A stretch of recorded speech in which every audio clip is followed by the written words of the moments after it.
Hello friends, welcome to Assamese Educator. দিনটোৰ কেইবাটাও গুৰুত্বপূৰ্ণ খবৰৰ লগতে টেকন'লজিৰ লগত জড়িত কেইবাটাও গুৰুত্বপূৰ্ণ খবৰ আপোনালোকৰ বাবে লৈ আহিছোঁ। গতিকে খবৰখিনি জানিবলৈ ভিডিঅ'টো স্কিপ নকৰাকৈ সম্পূৰ্ণ শেষলৈকে চাই থাকিব। নতুনকৈ চাই থকা বন্ধু-বান্ধৱীসকলে চেনেলটো ছাবস্ক্ৰাইব কৰি লগতে কাষতে বেল আইকনটো প্ৰেছ কৰি ল'ব, যাতে প্ৰতিদিনকৈ ইম্পৰ্টেণ্ট ভিডিঅ' ন'টিফিকেশ্যন আপোনাৰ মোবাইলত সকলোৰে আগত পাব পাৰে। তেনেহ'লে সপ্তাহে ভিডিঅ'টো নমস্কাৰ। এই মুহূৰ্তত কি কৰিছে আমাৰ হাতত কেইবাটাও গুৰুত্বপূৰ্ণ খবৰ। আজিৰ প্ৰথম গুৰুত্বপূৰ্ণ খবৰটো হৈছে ফেচবুক মেছেঞ্জাৰত আৰম্ভ হৈছে তিনিটা নতুন আকৰ্ষণীয় ফিচাৰ্ছ। এতিয়া মেছেঞ্জাৰতে কৰিব পাৰিব পে'মেণ্ট। ব্যৱহাৰকাৰীয়ে মেছেঞ্জাৰত ছেটিঙত ফেচবুক পে'ৰ জৰিয়তে তেওঁৰ QR কোড আন এজন ব্যক্তিলৈ প্ৰেৰণ কৰিব লাগিব, য'ৰ পৰা টকা প্ৰেৰণ কৰিব বা ল'ব পাৰি। ছ'চিয়েল মিডিয়া কোম্পানী ফেচবুকে ইয়াৰ মেছেঞ্জাৰত তিনিটা নতুন সুবিধা যোগ দিছে। এই সুবিধাবোৰৰ ভিতৰত আছে পৰিশোধ, দ্ৰুত ৰিপ্লে বাৰ আৰু QR কোডৰ সৈতে নতুন চেট টিম। এই নতুন সুবিধাবোৰৰ আগমনৰ সৈতে ব্যৱহাৰকাৰীয়ে ফেচবুক মেছেঞ্জাৰত অধিক সুবিধা লাভ কৰিব। ইয়াৰ উপৰি শেহতীয়া বাৰ্ষিক বিকাশকাৰী সভাত ফেচবুকে কৈছিল যে কোম্পানীটোৱে শীঘ্ৰেই ফেচবুক ভিডিঅ' কলত এআৰ আধাৰিত ফিল্টাৰ অন্তৰ্ভুক্ত কৰিব। এই নতুন সুবিধাটো ফেচবুক আৰু ইনষ্টাগ্ৰাম দুয়োটাতে উপলব্ধ হ'ব। গতিকে এই তিনিটা সুবিধাৰ বিষয়ে বিতংভাৱে জনোৱা হওক। QR কোড আৰু পৰিশোধ লিংক। আমেৰিকা যুক্তৰাষ্ট্ৰত ফেচবুক মেছেঞ্জাৰৰ পৰা পৰিশোধ প্ৰেৰণ কৰাৰ সুবিধা ইতিমধ্যে অন কৰা হৈছে। এই সুবিধাটো ব্যৱহাৰকাৰীসকলে তেওঁলোকৰ মেছেঞ্জাৰৰ পৰা QR কোড স্কেন কৰিব পাৰে আৰু আন এজন ব্যক্তিলৈ ধন স্থানান্তৰ কৰিব পাৰে। ইয়াৰ বাবে ব্যৱহাৰকাৰীয়ে ফেচবুক বা নতুন এপ ডাউনলোড নকৰিব বা পৰিশোধ কৰোঁতে কোনো সম্পৰ্ক যোগ দিব নালাগে। ইয়াক ব্যৱহাৰ কৰিবলৈ ব্যৱহাৰকাৰীয়ে মেছেঞ্জাৰ ছেটিঙত ফেচবুক পে'ৰ জৰিয়তে তেওঁৰ QR কোড আন এজন ব্যক্তিলৈ প্ৰেৰণ কৰিব লাগিব, য'ৰ পৰা টকা প্ৰেৰণ কৰিব বা ল'ব পাৰি।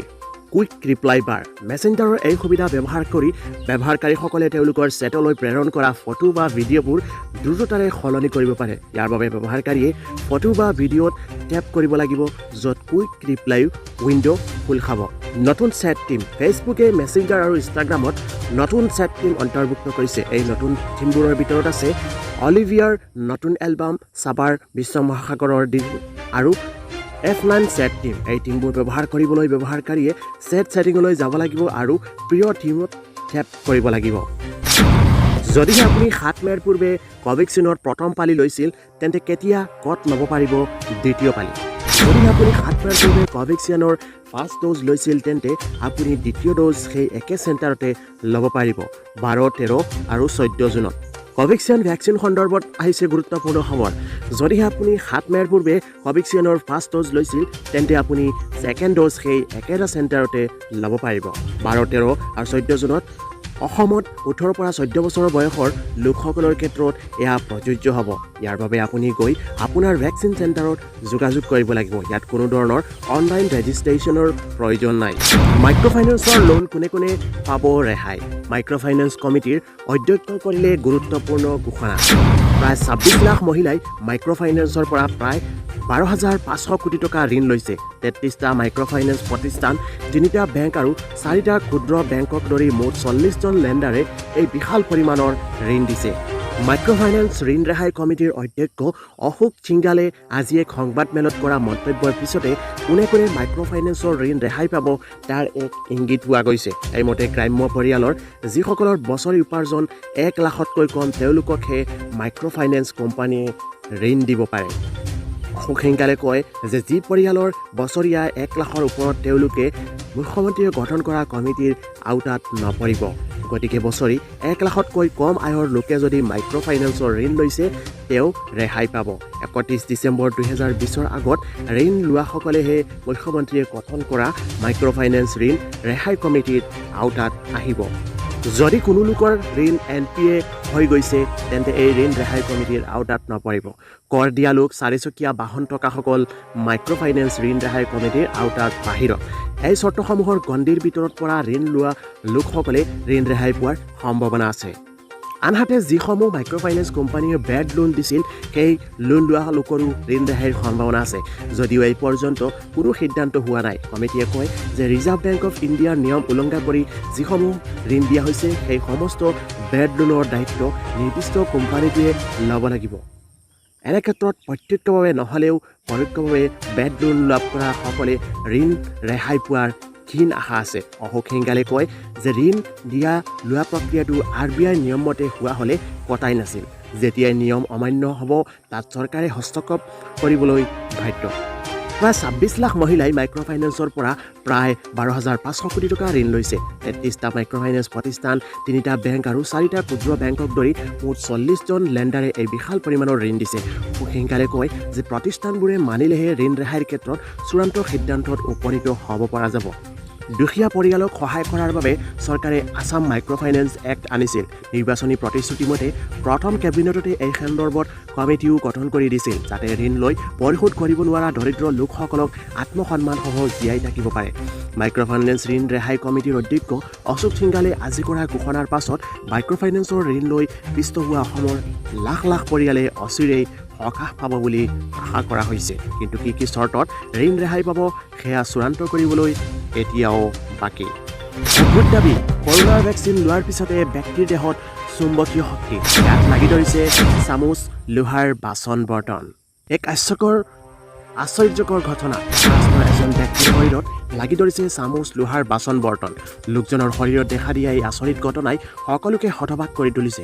লোকজনৰ পৰিয়ালৰ লোকে দাবী কৰা মতে কৰোনা দ্বিতীয় ড'জ গ্ৰহণৰ পিছতে শৰীৰত সৃষ্টি হৈছে চুম্বকীয় শক্তি।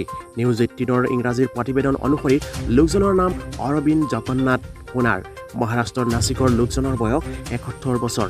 যোৱা 2 জুনত অৰবিন্দ জগন্নাথে কোভিচিল্ডৰ দ্বিতীয় ড'জ গ্ৰহণ কৰিছিল আৰু তাৰ পিছৰ পৰাই লোকজনৰ শৰীৰত এনে পৰিৱৰ্তন দেখা গৈছে। ইফালে এই ঘটনা পোহৰলৈ অহাৰ পিছতে মহাৰাষ্ট্ৰৰ স্বাস্থ্যমন্ত্ৰী ৰাজেশ চৌবেই ঘটনাৰ উচিত তদন্তৰ নিৰ্দেশ দিছে। সকলোৱে এতিয়া এই ঘটনাৰ প্ৰকৃত ৰহস্য জানিব বিচাৰিছে। প্ৰকৃততে ভেকচিন লোৱাৰ পাৰ্শ্বক্ৰিয়া নে শৰীৰৰ আন কোনো কাৰণ, সেয়া জানিব বিচাৰিছে সকলোৱে।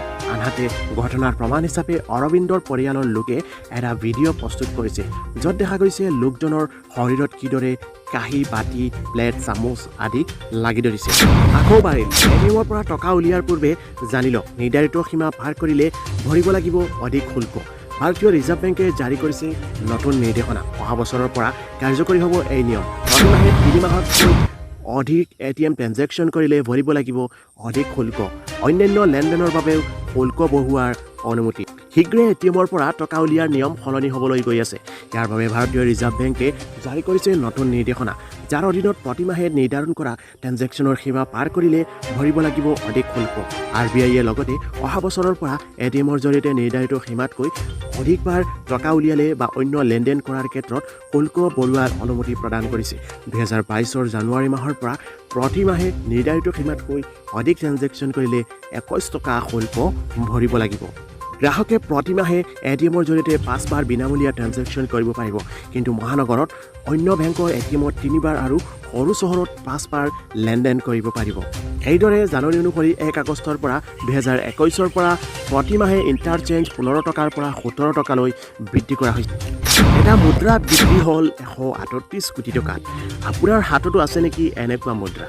প্ৰতিবেদন অনুসৰি সোণৰ মুদ্ৰাটো 1933 চনত তৈয়াৰ কৰা হৈছিল।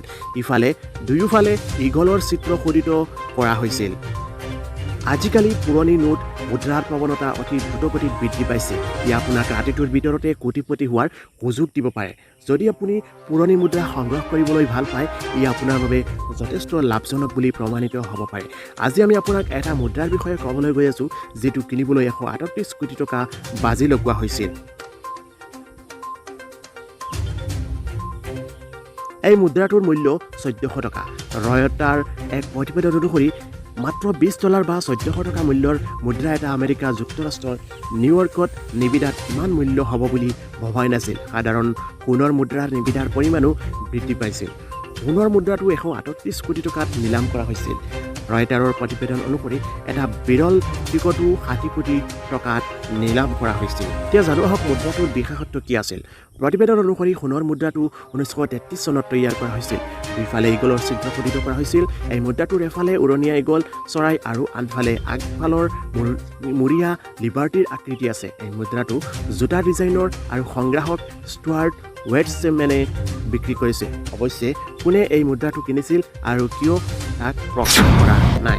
এটা অতি ভাল খবৰ, এতিয়াৰ পৰা গেছ এজেঞ্চিও গ্ৰাহকে সলনি কৰিব পাৰিব পেট্ৰলিয়াম আৰু প্ৰাকৃতিক গেছ মন্ত্ৰালয়ে একুৰা অঞ্চলক আগবঢ়োৱা আন এজন বিতৰকক LPG সংযোগৰ বাবে অনলাইন স্থানান্তৰৰ সুবিধা প্ৰদান কৰিছে ৱেব পৰ্টেলৰ জৰিয়তে LPG গ্ৰাহকসকলে লগতে তেওঁলোকৰ মোবাইল এপসমূহৰ পৰা এই সুবিধা লাভ কৰিব পাৰে এই সুবিধাটো বিনামূলীয়া আৰু কোনো মাচুল বা স্থানান্তৰ মাচুল পৰিশোধ কৰিব নালাগে 2021 চনৰ মে মাহত OMCৰ দ্বাৰা মুঠ 55,759টা পৰ্টফলিঅ অনুৰোধ সফলতাৰে সম্পূৰ্ণ কৰা হৈছে এই সুবিধাৰ দ্বাৰা পঞ্জীয়নভুক্ত লগইন ব্যৱহাৰ কৰা গ্ৰাহকসকলে তেওঁলোকৰ এলেকাত সেৱা আগবঢ়োৱা বিতৰকৰ তালিকাৰ পৰা তেওঁলোকৰ OMCৰ এজন বিতৰক বাছনি কৰিব পাৰে আৰু তেওঁলোকৰ LPG সংযোগ পৰ্ট বাছনি কৰিব পাৰে আনহাতে কোনো গ্ৰাহকে যদি এবাৰ পৰ্ট বাছনিৰ বাবে আবেদন কৰে আৰু তেওঁ পছন্দ অনুসৰি নিজৰ এজেন্সি নাপায় তেতিয়া 3 দিনৰ ভিতৰত ইয়াক অন্য আগ্ৰাহ্য কৰে এইমছৰ গৱেষকৰ দাবী কোভিচিল্ড কোভেক্সিন ল'লেও